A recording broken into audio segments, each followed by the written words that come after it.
Əgər məndən illər öncə soruşsaydınız ki, həyatında yaşanan bütün problemlər, münaqişələr üçün kimi günahlandırırsan, mən yəqin özümdən başqa hər kəsi günahlandırardım. Çünki bu ən asan olan variantdır.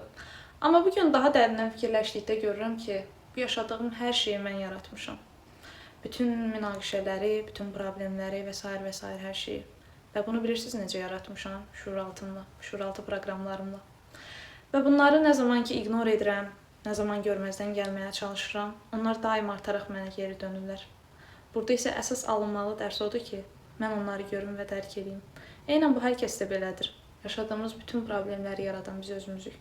Yaşadığımız maddi problemlər, bəlkə də asılı olduğumuz və qopa bilmədiyimiz o valideyndən daha yaxşı yaşamaq bizim üçün qorxuludur.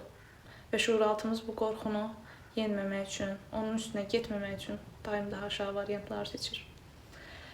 Və bunları qəbul etmədikdə daim şikayət etməyin heç bir mənası yoxdur.